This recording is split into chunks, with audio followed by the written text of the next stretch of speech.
నేను మీ ధనంజయ్ నేటి ప్రపంచం. ఫ్రెండ్స్, ఈ సృష్టిలో ఒక నానుడు పదం ఉంది. అంటే పాపం చేసేవాడు ఈ జన్మలో దాని తాలూకు ఫలితం అనుభవించి వెళ్ళిపోలే అని. కానీ ఈ లోకంలో చాలామంది పసిపిల్లలు, అప్పుడే పుట్టిన పసిపిల్లలు, వాళ్ళు ఏం పాపం చేశారో హాస్పిటల్ పాలవుతుంటారు. మరి ఆ నానుడికి ఈ వీడియోకి సంబంధం ఏంటి?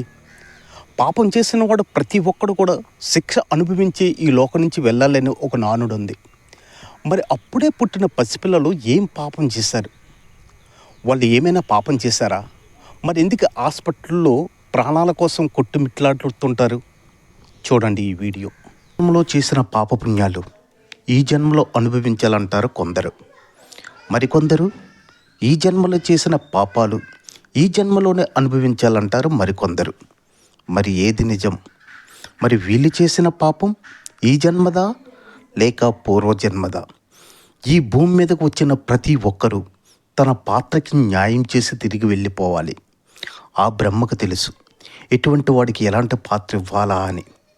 ఏ పాత్రకి ఎటువంటి వాడు సరైన న్యాయం చేయగలడు, అటువంటి వాడికి ఆ పాత్ర ఇచ్చి భూమి మీదకు పంపిస్తాడు ఆ బ్రహ్మ. ఈ భూమి అనే స్టేజ్పై నీవు కేవలం పాత్రదారుడు మాత్రమే. పాత్ర అయిపోయిన తర్వాత స్టేజ్ దిగిపోవాలి. నీవు అనుకున్నట్టు నీ తలరాత నీ చేతిలో లేదు. నీవు అమ్మ కడుపులో పడిన వెంటనే ఆ బ్రహ్మ నీ తలరాతను రాసి ఉంచుతాడు. ఆ తలరాతను అనుసరించి ఈ భూమిపై నీవు నడవాలి. ఈ భూమిపైన కొందరిని ధనికులుగా, కొందరిని పేదవారుగా, కొందరిని ఆరోగ్యవంతులుగా, కొందరిని అనారోగ్యులుగా, కొందరిని దొంగలుగా, కొందరిని దొరలుగా, కొందరిని రౌడీలుగా, కొందరిని పోలీసులుగా వాళ్ళ పాత్రలను ఎంపిక చేసి పంపించాడు ఆ భగవంతుడు. మరి ఆ పాత్రకి న్యాయం చేసి ఈ భూమి అనే స్టేజ్ దిగిపోవాలి. చాలామంది చెప్తారు తలరాతను మార్చే శక్తి మానవుడికి ఉంది అని.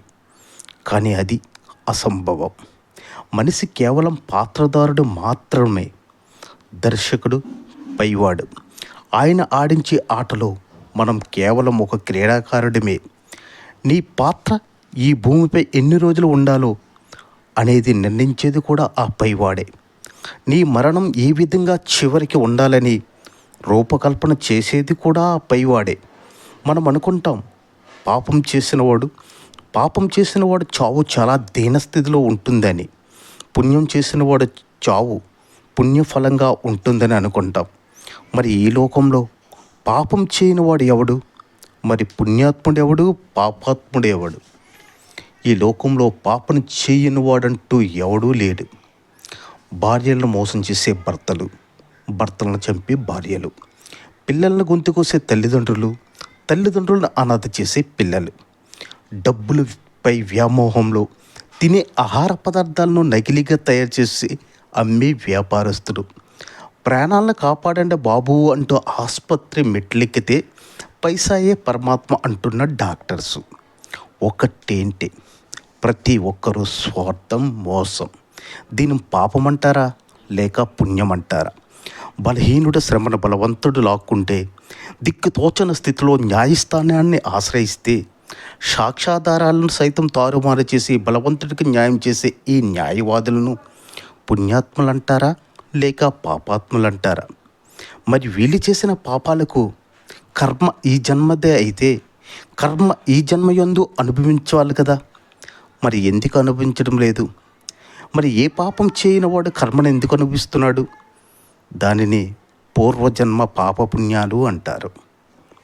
చూసారు కదా ఈ వీడియో బట్టి మనకేమర్థమైంది అంటే, మన తలరాత్ర అనేది మన తల్లి గర్భంలో పుట్టిన వెంటనే ఆ బ్రహ్మ అనేది మన తలరాత్ర రాసి ఈ భూమి పైకి పంపిస్తాడు. అంటే మనం పాత్ర, ఆ భగవంతుడు ఇచ్చిన పాత్రని మనం న్యాయం చేసి మరలా ఈ భూమి నుంచి, ఈ లోకం నుంచి వెళ్ళిపోవాలి. అది సృష్టి ధర్మం.